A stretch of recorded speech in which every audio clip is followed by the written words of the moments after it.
کل 4 رکوع ہیں اس میں اور 29 آیات ہیں۔ سب سے پہلی بات یہ نوٹ کیجئے کہ جو مدنی صورتیں ہیں اتنی کثیر تعداد میں قرآن حکیم میں اور کہیں موجود نہیں۔ اگر ہجوم کی بات کریں گے تو سورہ بقرہ، سورہ آل عمران، سورہ نساء، سورہ مائدہ، یہ 4 مدنی صورتیں مسلسل۔ سورہ فاتحہ مکی صورت تھی اور اس کے بعد 4 مدنی صورتیں ہیں، ہجوم ان کا تقریباً 6 پارے کے لگ بھگ ہے۔ لیکن یہاں یہ 10 صورتیں ہیں کہ جن کا ہجوم جو ہے بمشکل 1.25 پارہ بنتا ہے۔ اور اس کے بعد جو دوسرا گروپ ہم نے پڑھا تھا اس میں 2 مکی صورتیں اور 2 مدنی صورتیں تھیں۔ سورہ انعام، سورہ اعراف مکی صورتیں تھیں اور سورہ انفال، سورہ توبہ مدنی صورتیں۔ پھر تیسرے گروپ میں 14 مکی صورتیں اور صرف 1 مدنی صورت سورہ نور۔ چوتھے گروپ میں 8 مکی صورتیں اور 1 مدنی صورت سورہ احزاب۔ اور 5واں گروپ جو ہم پڑھ رہے تھے جس کی ہم تکمیل کر چکے ہیں،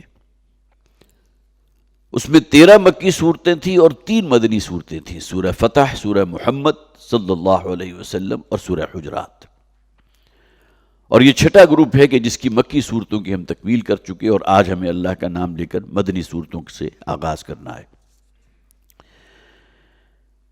اس 10 صورتیں جو مدنی صورتیں ہیں انہیں آپ تعبیر کر سکتے ہیں بہت ہی خوبصورت ایک گلدستہ ہے مدنی صورتوں کا، جس کے بالکل وسط میں 2 مدنی صورتیں بہت نمایاں، سورہ صف، سورہ جمعہ۔ ایک صورت وہ کہ جس میں نبی اکرم صلی اللہ علیہ وسلم کا جو مقصد بعثت ہے اس کے بہت ہی جامعیت کے ساتھ ادا کیا گیا، اور دوسری صورت سورہ جمعہ کے جس میں نبی اکرم صلی اللہ علیہ وسلم نے جو عظیم انقلاب برپا کیا تھا۔ تو اعلی انقلاب کیا تھا؟ یتلو علیہم آیاتہ ویزکیہم ویعلمہم الکتاب والحکمہ، قرآن حکیم۔ پھر یہ کہ جو 10 مدنی صورتیں ہیں جو خوبصورت ترین گلدستہ ہے مدنی صورتوں کا، ان میں 5 صورتیں وہ ہیں کہ جن کا آغاز تسبیح باری تعالی سے ہوا۔ یہ تمہیدی باتیں ہیں جو میں آپ حضرات کے گوش گزار کر رہا ہوں، ظاہر ایک ہی مرتبہ بیان ہوں گی، لہٰذا اس میں کچھ وقت اگر صرف ہوتا بھی ہے تو وہ ہمارے ہی فائدے کے لیے ہے۔ تو 10 میں سے 5 صورتیں آغاز اللہ کی تسبیح سے، 3 صورتوں میں ماضی کے اعتبار سے سبح للہ ما فی السماوات و ما فی الارض، سبح للہ ما فی السماوات والارض، 3 صورتیں۔ سورہ حدید جو ہم مطالعہ شروع کر رہے ہیں، اس کے بعد سورہ حشر اور سورہ صف۔ اس کے بعد 2 صورتیں ہم پڑھیں گے جس میں اللہ کی تسبیح ہے لیکن مضارع کے صیغے میں، یسبح للہ ما فی السماوات و ما فی الارض، یسبح للہ ما فی السماوات و ما فی الارض۔ گویا کہ زمانی اعتبار سے احاطہ کر لیا گیا ماضی اور مضارع ہے۔ مضارع کے اندر پریزنٹ جسے ہم کہتے ہیں، حال بھی موجود ہوتا ہے اور مستقبل بھی موجود ہوتا ہے۔ تو جب سے اللہ تعالیٰ نے اس کائنات کو قائم کیا ہے، روز اول سے لے کر اس لمحے تک اور ہر لمحے اللہ کی تسبیح ہو رہی ہے، اور یہ جاری رہے گی روز قیامت تک۔ بلکہ صرف روز قیامت تک نہیں، اس کے بعد بھی تسبیح اور حمد کے ترانے ہیں جن کا ذکر قرآن میں ملتا ہے۔ یسبحون بحمد ربہم، کہ وہ فرشتے جو اللہ کی تسبیح کر رہے ہوں گے جب وہ بالکل حساب کتاب جو ہے، حشر نشر جو ہے کلوز کر دیا جائے گا، اہل جنت کو جنت میں پہنچا دیا جائے گا، پوری کائنات جو ہے اللہ کی تسبیح اور حمد سے گونج رہی ہوگی۔ حول العرش الفاظ آئے ہیں سورہ زمر کے غالباً آخر میں۔ تو مدنی صورتوں میں سے 5 صورتیں وہ جن کا آغاز اللہ کی تسبیح سے ہوا۔ اچھا، یہ سورہ مبارکہ جس کے بارے میں یہ بات بھی نوٹ کر لیجئے کہ والد محترم ڈاکٹر اسرار احمد صاحب کی محبوب ترین صورتوں میں سے یہ ایک صورت تھی، بلکہ یہ کہا جا سکتا ہے کہ محبوب ترین صورت تھی، خود انہوں نے اس کا اقرار کیا، اور اسے اللہ تعالیٰ کی طرف سے ایک بہت بڑی نعمت قرار دیا کہ اللہ تعالیٰ نے گویا کہ یہ سورہ مبارکہ جو ہے اس کا ایک خصوصی انس پیدا کیا ہے ڈاکٹر صاحب کے ساتھ، والد محترم کے ساتھ۔ یہ تو مدنی صورت اور مکی صورتوں میں جو ٹاپ پر رکھتے تھے وہ سورہ شورا کو رہتے تھے، یہ ماضی اور مضارع دونوں کے اعتبار سے تسبیح کی گئی. اور جو بات میں کر رہا تھا کہ مکی صورتوں میں جو سب سے پسند ترین صورت تھی ڈاکٹر صاحب کی سورہ شورا، اور مصر کے قاری ہیں الشیخ محمود خلیل حسری، کہ جنہوں نے سورہ شورا پڑھی تھی جب وہ پاکستان کے دورے پر تشریف لائے تھے، غالباً دارالعلوم جو آج بہت بڑا ادارہ بن چکا ہے کراچی میں، اس وقت تو بہت ہی ایک جسے آپ کہیے کہ چھوٹی سی مسجد تھی، اور ایک خانقاہی کا سا جو ہے وہاں معلوم ہوتا تھا کہ چھوٹے چھوٹے حجرے ہیں، کچھ کمرے بنے ہوئے ہیں. اور میری عمر اس وقت تقریباً 8-9 سال تھی، لیکن یہ کہ ان محفلوں میں بھی شریک تھا. تو دارالعلوم کی جو مسجد تھی اس میں تشریف لائے تھے قاری عبدالباسط بھی اور قاری محمود خلیل حسری بھی، اور سورہ شورا انہوں نے پڑھی ہے، اور اس کے بعد سورہ نبا سے لے کر سورہ انفطار تک انہوں نے پڑھا، لاہور میں بھی پڑھا، اور اسی طرح مختلف اور شہروں میں غالباً اسلام آباد پنڈی میں بھی پڑھا ہوگا. تو بلا مبالغہ میں عرض کر رہا ہوں کہ سینکڑوں مرتبہ ان کی آواز میں والد محترم نے یہ سورہ مبارکہ سنی، اور آخر وقت تک ان کا جو ایک اس کے ساتھ ایک لگاؤ تھا اور جو اس کے ساتھ محبت تھی سورہ شورا کے ساتھ بھی، اور سورہ حدید تو انہوں نے نہیں پڑھی، لیکن سورہ شورا کا میں خاص طور پر ذکر کر رہا ہوں کہ جب وہ سن رہے ہوتے تھے تو لیٹے ہوتے تھے، ان کی آنکھوں سے آنسو رواں ہوتے تھے. وہ ایک الفاظ کا جو ایک زیر و بم ہے، اور اس کے اندر جو ایک کیفیت ہے سورہ مبارکہ کے اندر. تو مکی صورتوں میں سورہ شورا، اور اسی طرح مدنی صورتوں میں ہے سورہ حدید. اب آئیے چند یہ باتیں تھیں جو تمہیدی نوعیت کی تھی. ابھی سورہ مبارکہ کا مطالعہ شروع کرنے سے پہلے بھی 3 باتیں اپنے ذہن میں نوٹ کر لیجئے. سب سے پہلی بات یہ کہ یہ سورت سورہ حدید اور اس کے بعد سے سورہ تحریم تک، یہ 10 صورتیں جو ہیں، ان کا زمانہ نزول ہے نبی اکرم صلی اللہ علیہ وسلم کی مدنی زندگی کا تقریباً مڈ،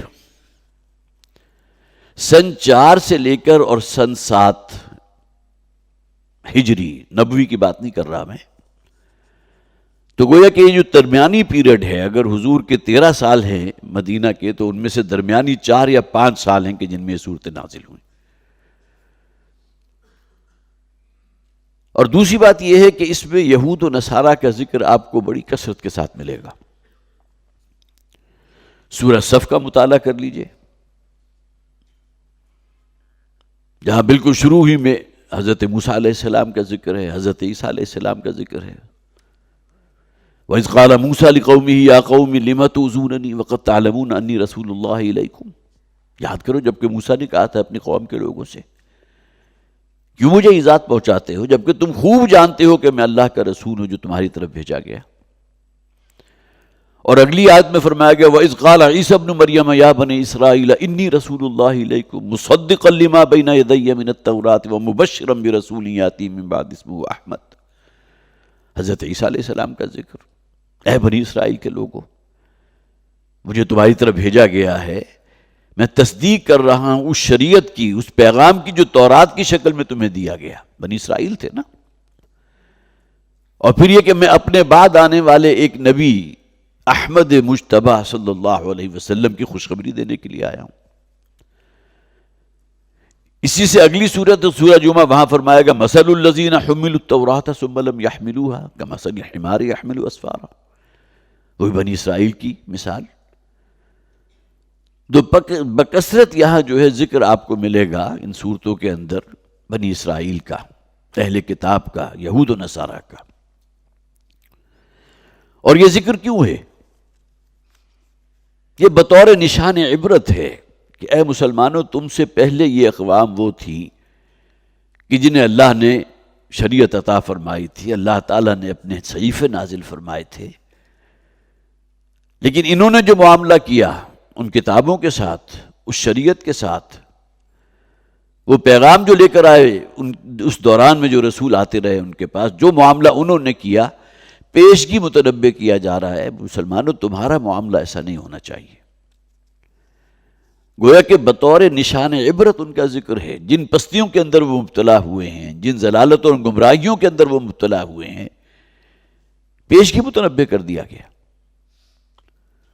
انہیں بڑا غرہ تھا نا اس بات کا، نحن ابناء اللہ واحباؤہ، ہم تو اللہ کے بہت ہی چہیتے ہیں، بہت محبوب ہیں اللہ کو، بلکہ اللہ کے بیٹوں کی مانند اس کے محبوب ہیں۔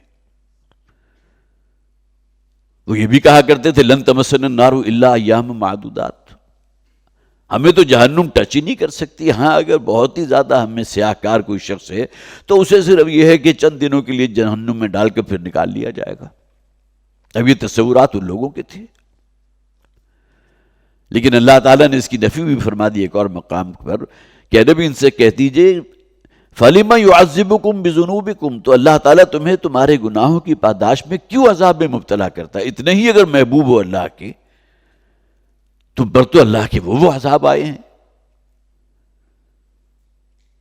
تو معلوم ہوا کہ اب جو لوگ بھی مسلمان ہو چکے ہیں ان کے سامنے ذکر کیا جا رہا ہے اہل کتاب کا، یہود و نصارہ کا، بطور نشان عبرت۔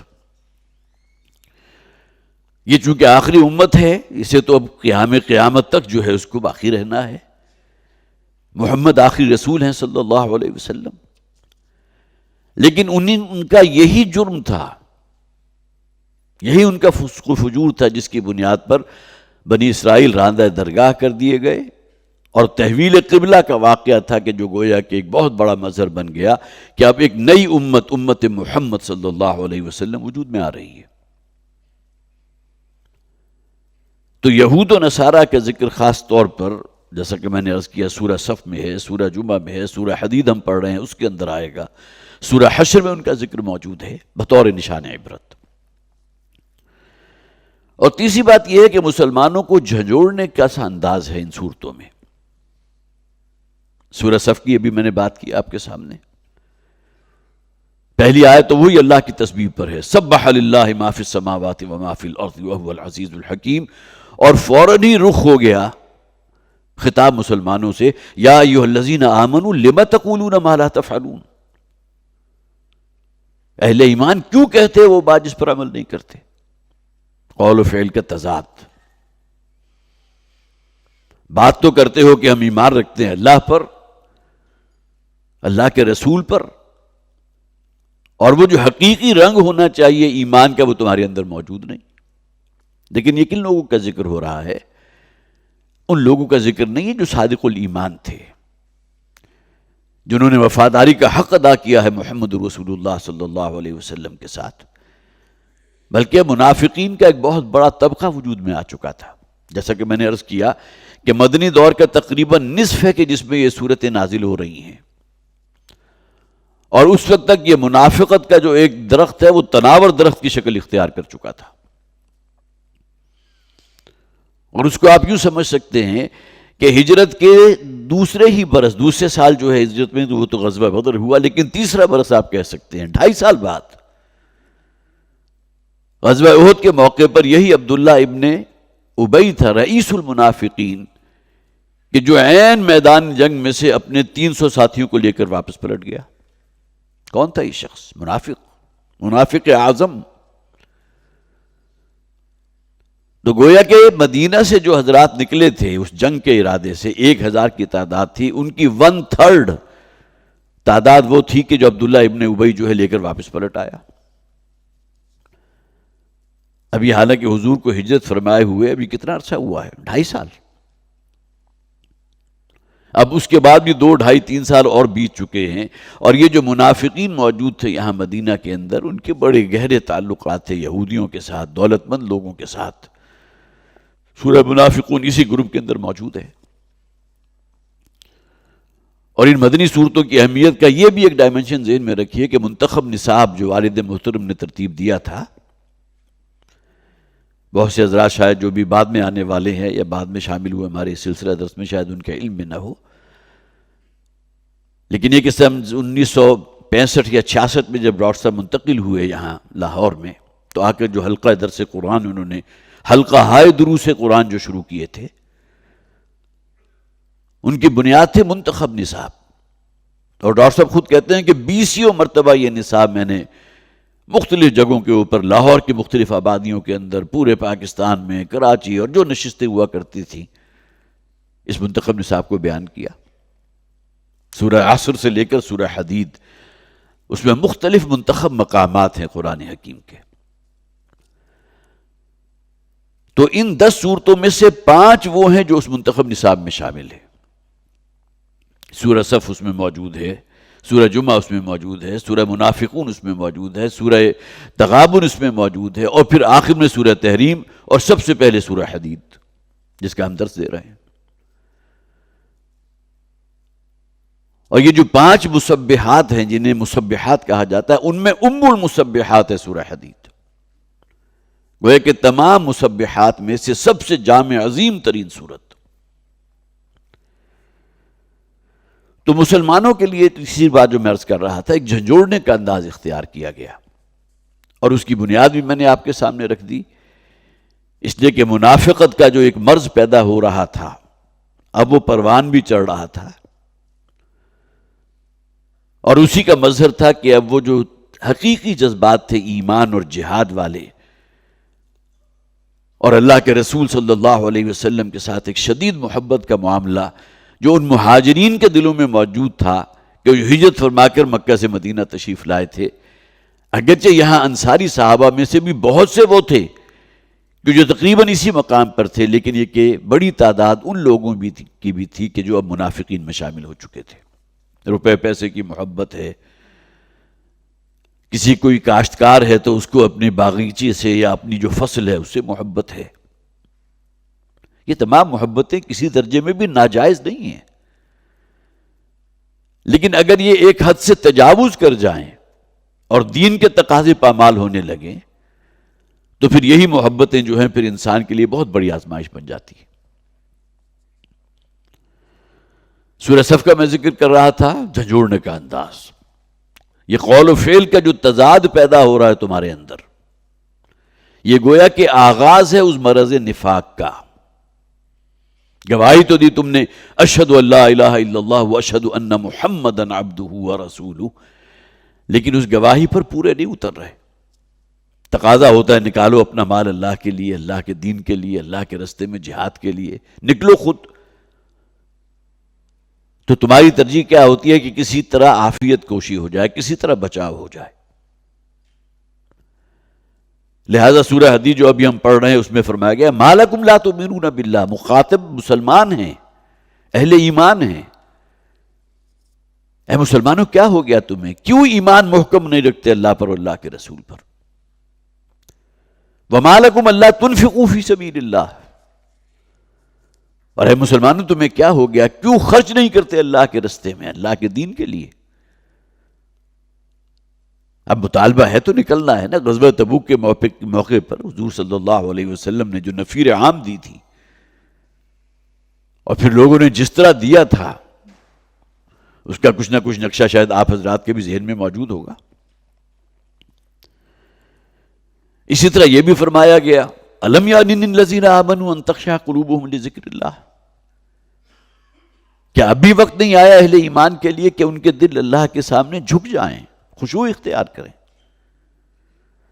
تو یہ تمام انداز جو آپ پڑھ رہے ہیں، جو آپ کے سامنے آئیں گے سورہ حدید کے اندر، پھر سورہ صف کی میں نے آپ کو مثال دی ہے، تو یہ اسی لیے کہ مسلمانوں کو ذرا جھنجھوڑا جائے، خبردار کیا جائے۔ جسے کہا گیا وہ کیا گردوں تھا جس کا ہے تو ایک ٹوٹا ہوا تارا، ایمان لائے تھے محمد پر صلی اللہ علیہ وسلم، اب یہ دنیا کی محبت اور یہاں کا ایک سٹیٹس اور یہ چیزیں جو ہیں اس درجے آگے بڑھ چکی ہیں کہ ان تقاضوں کو تم بھول چکے ہو، تو جھنجھوڑنے کا انداز آپ کو بڑا نمایاں ملے گا۔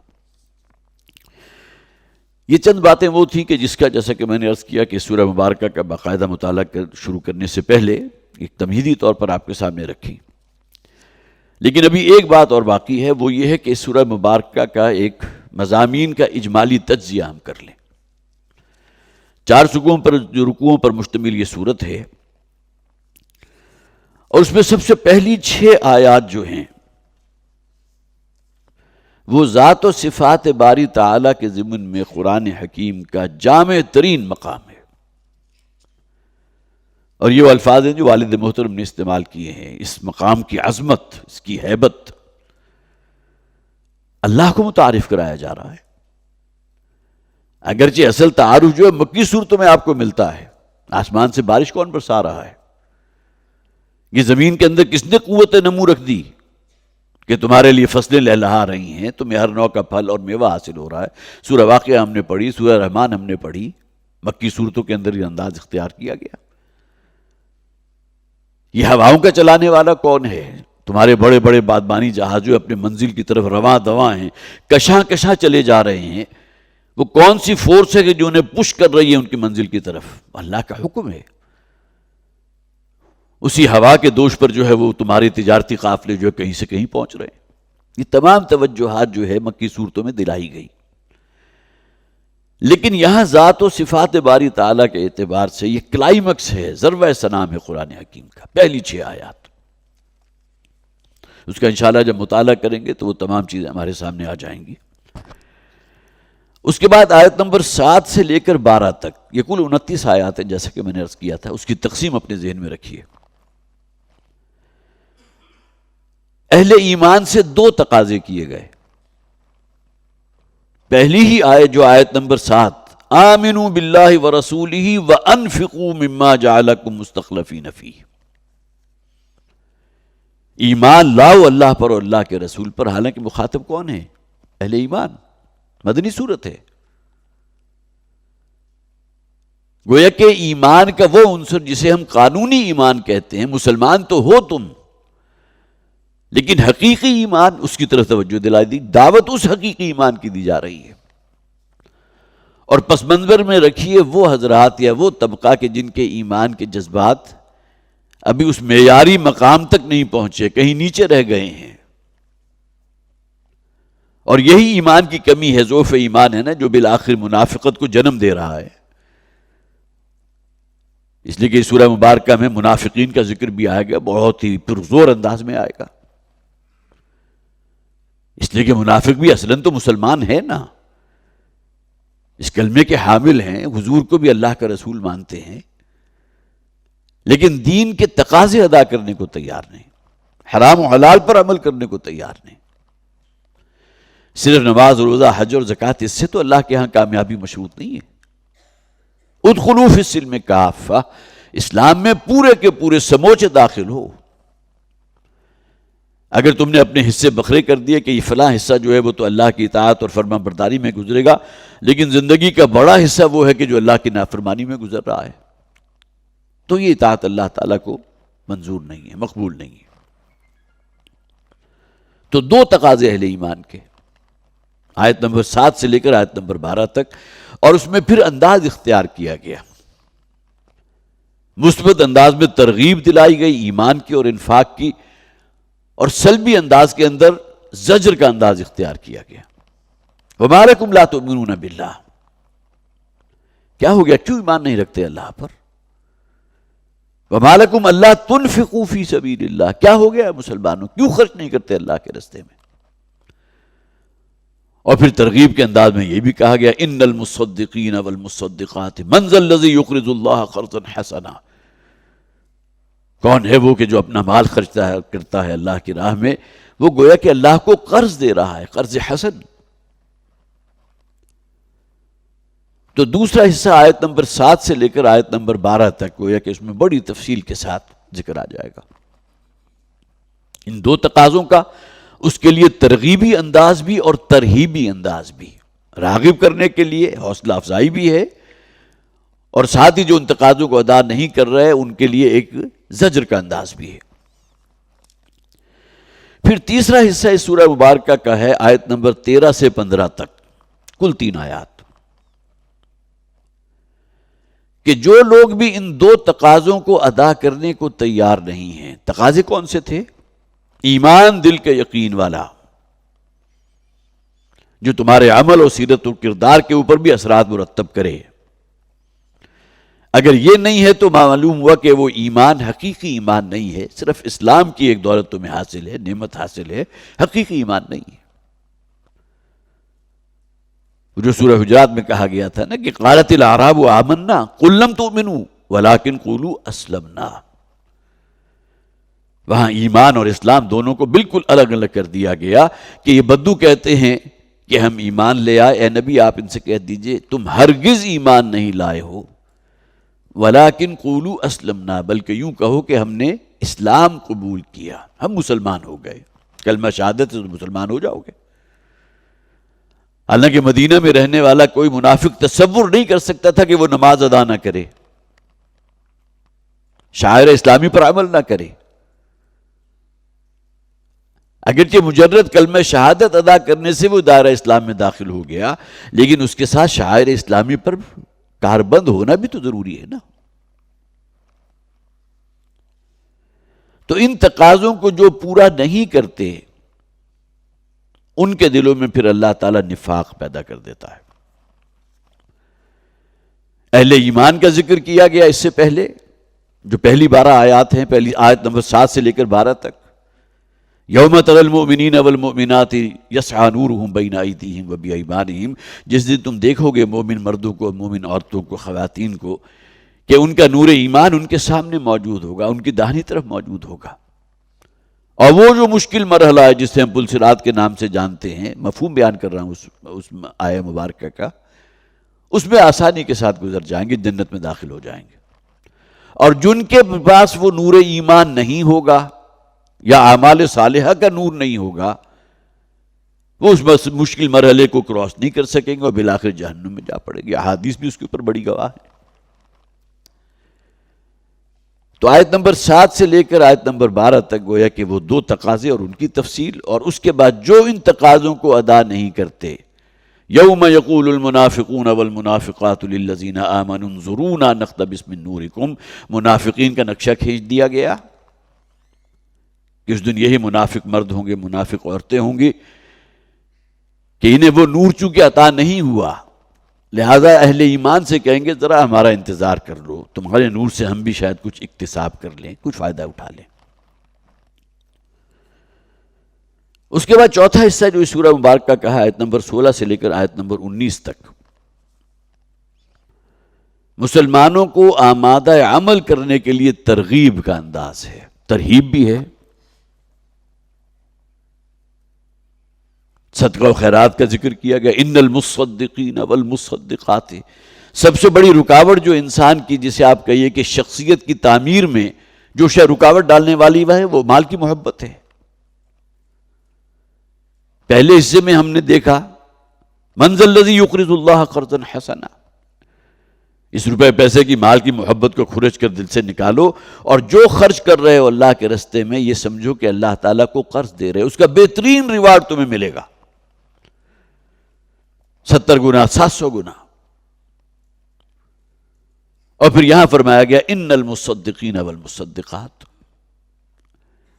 وہ جو صدقہ کرنے والے مرد ہیں، صدقہ کرنے والی عورتیں ہیں، اب ان کا اجر بھی اللہ تعالیٰ کے ہاں محفوظ ہے، نہ صرف محفوظ بلکہ اللہ تعالیٰ اس میں مسلسل اضافہ کر رہا ہے۔ یضاعف لہم ولہم اجر کریم، بہت ہی عزت والا، بہت ہی بزرگی والا اجر ہے جو اللہ تعالیٰ ان کو عطا فرمائے گا۔ اس کے بعد 5واں حصہ اس سورہ مبارکہ کا وہ ہے جو آیت نمبر 20 سے آیت نمبر 24 تک ہے، جس میں اس دنیا کی اصل حقیقت کو بیان کیا گیا۔ یہ دنیا جو بڑی چمک دمک اپنے اندر رکھتی ہے، بڑی اٹریکشن ہے، بڑی دل کو لبھانے والی ہے، یہاں کی لذتیں، یہاں کی آسائشیں، کون شخص ہے جو اسے متاثر نہیں ہوتا؟ تو اعلموا انما الحیات الدنیا لعب ولہو وزینۃ وتفاخر بینکم، وہ تفصیلی آیت انشاءاللہ ہم پڑھیں گے، ابھی تو صرف تجزیہ میں آپ کے سامنے رکھ رہا ہوں۔ انسانی زندگی کے مختلف مراحل کا ذکر کیا گیا، لہو و لعب ہے، پھر نوجوانی کا دور ہے، پھر ادھیڑ عمری آ گئی، اب معلوم ہوا کہ قبر میں جو ہے وہ پاؤں لٹکائے بیٹھے ہوئے ہیں، لیکن روپے پیسے کی طلب اور تکاثر جو ہے وہ کسی طرح دل سے ختم نہیں ہو رہا، اور بالآخر جو ہے زمین کے گڑھے میں اتار دیے گئے، اور بالکل اسی طرح جس طرح لہلہاتی ہوئی فصل جو ہے وہ پاؤں تلے روندی جاتی ہے، یہی معاملہ ہر انسان کا ہوگا۔ لیکن آخر میں یہ بھی فرما دیا گیا اسی آیت کے آخر میں کہ یہ دنیا کی زیب و زینت ہے، لیکن اصل شیء کیا ہے؟ آخرت کی کامیابی۔ سابقوا الی مغفرۃ من ربکم وجنۃ عرضھا کعرض السماء والارض، اب ترغیب دی جا رہی ہے اس جنت کی، اللہ کی رضا کی، جو ابدی زندگی کی اصل کامیابی ہے، فوز و فلاح ہے، اس کی فکر کرو، آخرت کی فکر کرو۔ تو آیت نمبر 20 سے 24 تک یہ 5 آیات جو ہیں اس میں اس دنیا کی زندگی اور پھر یہاں جو بھی اونچ نیچ ہو رہی ہے، کوئی تکلیف آ گئی، ما اصاب من مصیبت فی الارض ولا فی انفسکم الا فی کتاب من قبل ان نبرأها، تمہاری زندگی میں جو بھی اونچ نیچ آ رہی ہے، نشیب و فراز آ رہے ہیں، کبھی بہت ہی خوشی ہے، خوشحالی بھی ہے، اور کبھی تنگ دستی بھی ہے، کبھی بیماری ہے، کبھی صحت ہے، یہ تمام چیزیں آزمائش ہے اللہ کی طرف سے، ہر شے آزمائش ہے۔ وہ جو کہا جاتا ہے نا کہ اللہ تعالیٰ کبھی کچھ لے کر آزماتا ہے، کچھ دے کر بھی آزماتا ہے، اور لے کر لینے والی جو آزمائش ہے وہ شاید نسبتاً ہلکی ہے، لیکن جو دے کر آزماتا ہے تو اس میں تو انسان جو ہے پھر روپے پیسے کی کثرت ہو جائے، بہتات ہو جائے، تو کتنا کچھ امکان بڑھ جاتا ہے انسان کا کہ انسان جو ہے کہیں عیاشیوں کے اندر مبتلا نہ ہو جائے، منکرات کے اندر ملوث نہ ہو جائے۔ پھر جو چھٹا حصہ اس سورہ مبارکہ کا، سورہ واقعہ کا، وہ ایک ہی آیت ہے، آیت نمبر 25 ہے، لَقَدْ أَرْسَلْنَا رُسُلَنَا بِالْبَيِّنَاتِ وَأَنزَلْنَا مَعَهُمُ الْكِتَابَ وَالْمِيزَانَ لِيَقُومَ النَّاسُ بِالْقِسْطِ۔ اللہ تعالیٰ نے اپنے رسولوں کو بھی بھیجا کہ اپنی کتابیں بھی نازل فرمائیں، بہت روشن دلیلیں اس کتابوں کے اندر، ان کتابوں میں موجود ہیں، کس لیے؟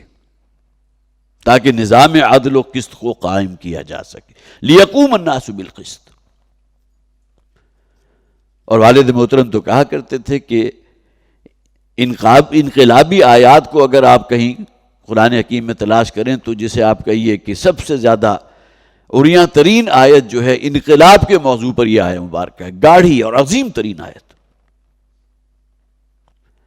بلکہ ڈاکٹر صاحب نے تو اس کے لیے لفظ جو استعمال کیا تھا عریاں ترین آیت، اس لیے کہ اس میں ذکر ہے کہ لوہے کی طاقت کو ہاتھ میں لو اور کفر کا اور ظالموں کا استیصال کرو، وَأَنزَلْنَا الْحَدِيدَ فِيهِ بَأْسٌ شَدِيدٌ وَمَنَافِعُ لِلنَّاسِ۔ اس سورہ مبارکہ کا نام بھی سورہ حدید ہے نا، حدید کسے کہتے ہیں؟ لوہے کو کہتے ہیں۔ تو گویا کہ لوہے کو نازل کرنے کا مقصد یہ ہے کہ اس طاقت کو ہاتھ میں لے کر اللہ کے دین کو، اس نظام عدل و قسط کو قائم کرنے کی کوشش کرو۔ اور نبی اکرم صلی اللہ علیہ وسلم کی زندگی میں یہ مراحل مدنی دور کے اگر آپ کہیں مطالعہ کریں گے تو واقعہ یہ ہے کہ ایک ایک سال میں کئی غزوات ہیں، کئی جنگیں ہیں، فوجی مہمات ہیں۔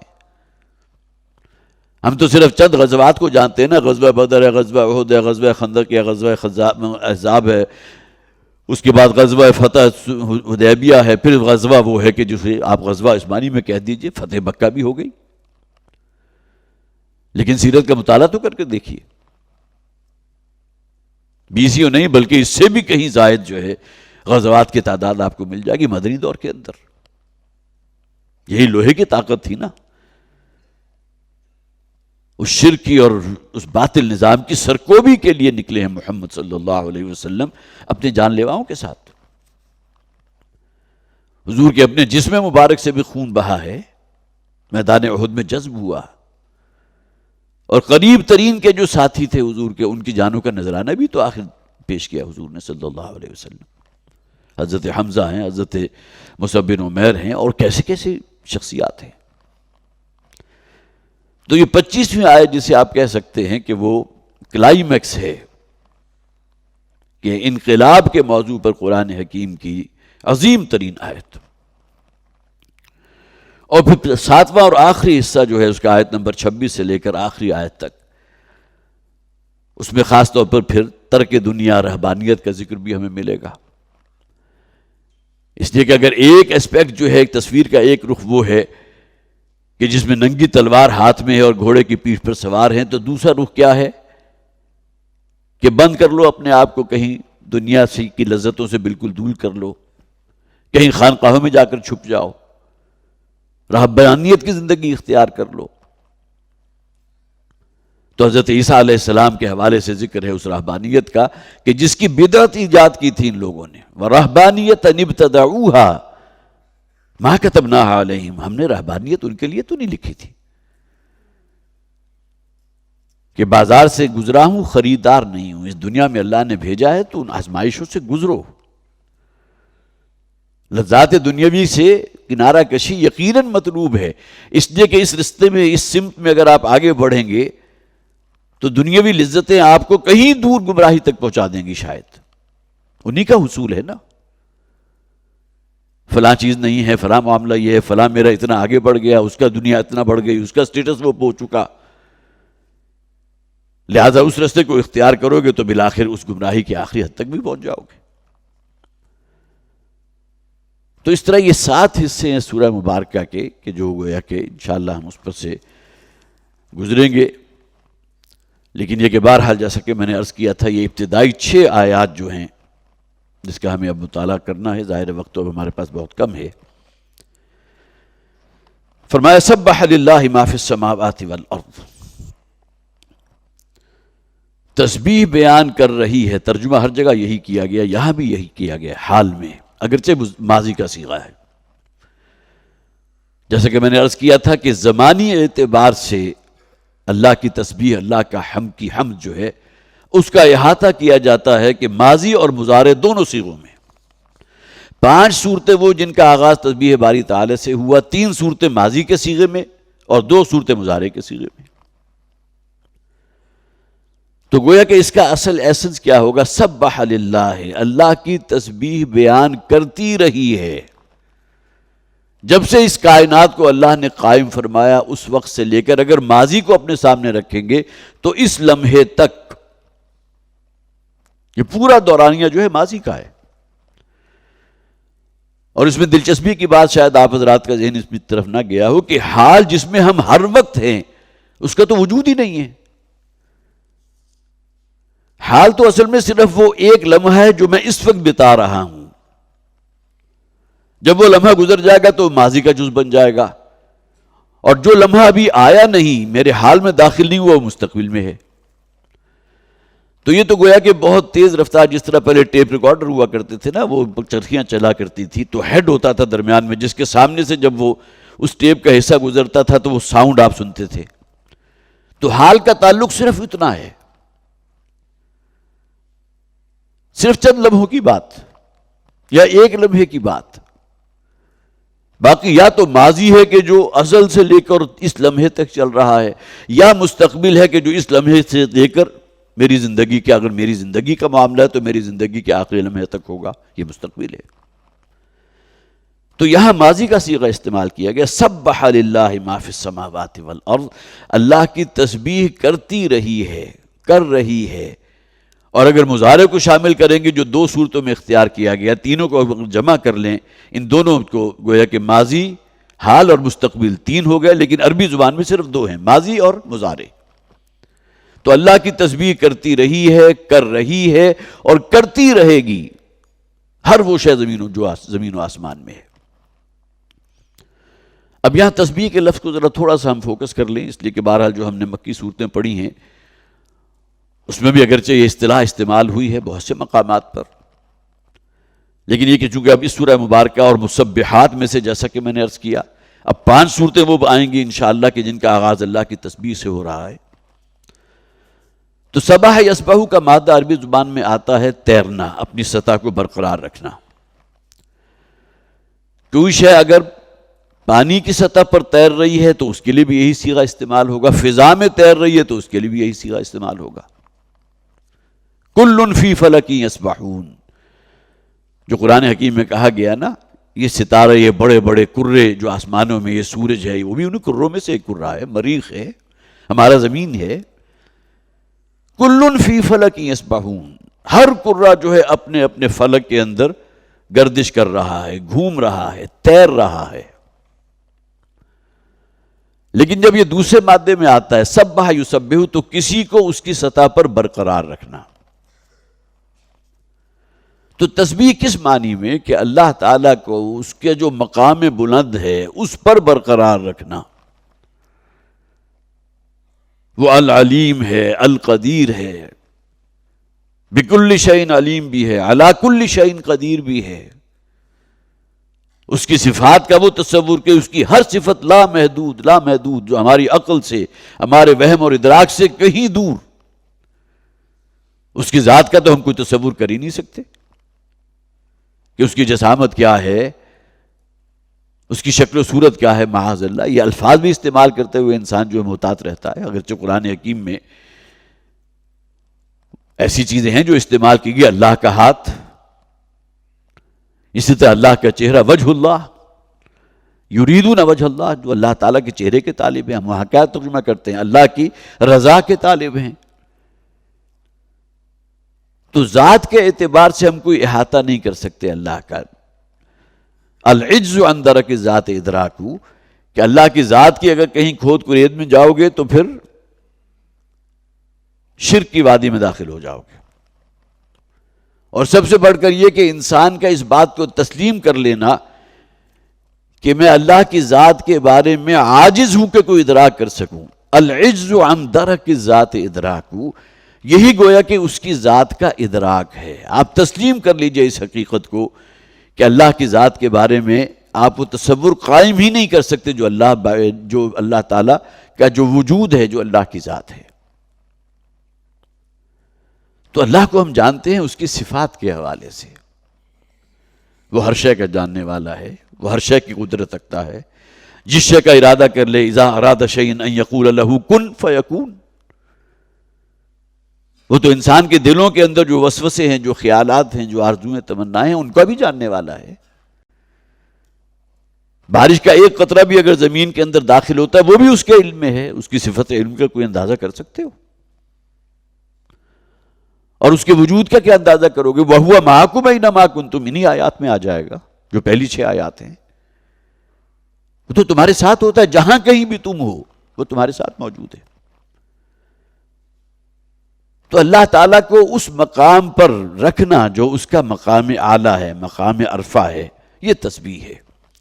اس کا گویا کہ عام طور پر پاکی بولنا، اللہ پاک ہے. تسبیح عام طور پر ترجمہ یہ کیا جاتا ہے.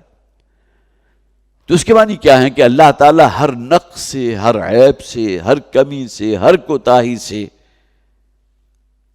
بالکل پاک ہے. اس کا کوئی تصور آپ نہیں کر سکتے کہ کوئی نقص بھی اللہ میں ہو سکتا ہے، کوئی کمی بھی ہو سکتی ہے، کوئی کوتاہی بھی ہو سکتی ہے. ہر نقص، ہر عیب، ہر کوتاہی سے پاک. سبحان اللہ، اللہ پاک کس معنی میں؟ جہاں تمام صفات بدرجہ اتم اس کے اندر موجود ہیں.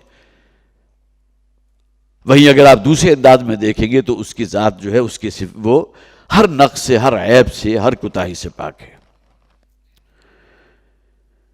پھر تسبیح جو ہے وہ قولی بھی ہے اور تسبیح حالی بھی ہے. زبان سے آپ سبحان اللہ کہیں گے گویا کہ آپ نے اللہ کی تسبیح بیان کی. یہ 2 کلمات جو اللہ تعالیٰ کو انتہائی محبوب ہیں، آپ حضرات کو بھی یقیناً یاد ہوگے. صرف ایک ریمائنڈر ہے آپ کے لیے کہ بکثرت یہ کلمات ہماری زبان پر ہونے چاہیے. اپنے رکوع میں ہم یہ ادا کریں، اپنی سجود میں ادا کریں. سبحان اللہ و بحمدہ سبحان اللہ العظیم، جو اللہ تعالیٰ کو انتہائی محبوب ہیں. زبان پر بڑے ہلکے ہیں، نام اعمال میں بڑے وزندار ہیں. کلمتان خفیفتان علی اللسان ثقیلتان فی المیزان حبیبتان الی الرحمن سبحان اللہ و بحمدہ سبحان اللہ العظیم. یہ تسبیح قولی ہے. یہ اللہ کی حمد ہے جو قول سے کر رہے ہیں آپ. ایک ہوتا ہے جسے آپ تسبیح حالی کہتے ہیں کہ جملہ مخلوقات جو اللہ کی ہیں وہ اپنے وجود سے اپنے خالق اور اپنے مالک کی حمد کر رہی ہیں کہ میرا خالق کس کمال کا مالک ہے، اس کی خلاقیت کس درجے کی ہے. یہ حشرات الارض کو دیکھ لیجئے. یہ لائف انڈر سی کو اگر آپ کھولیں گے تو وہاں کس کس قسم کے حیاتیات میں آپ کو چیزیں نظر آ جائیں گی. انسان دنگ ہو جاتا ہے. تو جس ذات نے یہ مخلوقات گویا کہ اس بات کا مظہر ہے کہ اس کا پیدا کرنے والا ہر نقص سے، ہر عیب سے، ہر کوتاہی سے پاک. جیسا کہ سورہ بنی اسرائیل میں فرمایا گیا نا، وَإِن مِّن شَيْءٍ إِلَّا يُسَبِّحُ بِحَمْدِهِ وَلَٰكِن لَّا تَفْقَهُونَ تَسْبِيحَهُمْ. بلکہ اس سے پہلی آیت ہے تُسَبِّحُ لَهُ السَّمَاوَاتُ السَّبْعُ وَالْأَرْضُ وَمَن فِيهِنَّ وَإِن مِّن شَيْءٍ إِلَّا يُسَبِّحُ بِحَمْدِهِ. اس ساتوں زمین اور آسمان کے درمیان جو کچھ ہے اللہ کی تسبیح کر رہا ہے، لیکن تم اس تسبیح کو سمجھ نہیں سکتے. کیا جب اللہ تعالیٰ نے ہر شے کو، ہر حیوانات کو بھی زبان عطا کی اور وہ اسی میں اللہ کی تسبیح کر رہے ہیں. قرآن سے بڑھ کر گواہی کیا ہوگی؟ کوئی شے ایسی موجود نہیں جو اللہ کی تسبیح نہ کر رہی ہو. وہ قولی تسبیح بھی ہو سکتی ہے اور حالی تسبیح بھی ہو سکتی ہے کہ ہر شے اپنے وجود سے گواہی دے رہی ہے کہ میرا خالق اور میرا مالک اور میرا پیدا کرنے والا جو ہے وہ کس کمال کا ہستی ہے.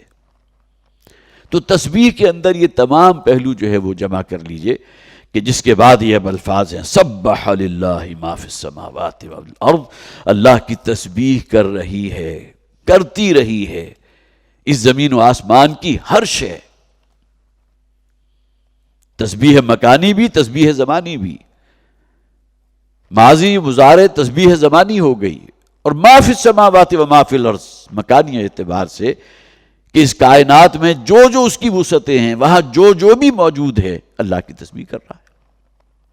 اور جیسے کہ میں نے عرض کیا کہ اس سے مراد وہ بھی لی جا سکتی ہے کہ ہر شے اپنے وجود سے گواہی دے رہی ہے، اللہ کی تسبیح کر رہی ہے. وَهُوَ الْعَزِيزُ الْحَكِيمُ، اور وہ العزیز ہے، غالب ہے. عزیز کا لفظ جو ہے اپنے اندر بڑے معنی رکھتا ہے. وہ ہستی کے جس کے پاس مطلق اختیار ہو، جس کو کوئی چیلنج نہ کر سکتا ہو، بالا دست. العزیز عام طور پر یہاں بھی ترجمہ زبردست کیا گیا،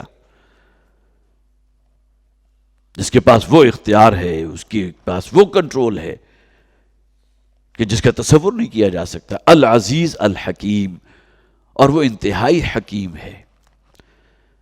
اس کے پاس اگر اختیار ہے تو وہ حکمت کے ساتھ ہے، اس لیے کہ حکمت اگر اختیار کے ساتھ حکمت آپ نکال دی تو ظلم ہوگا، تعدی ہوگی، حق تلفی ہوگی.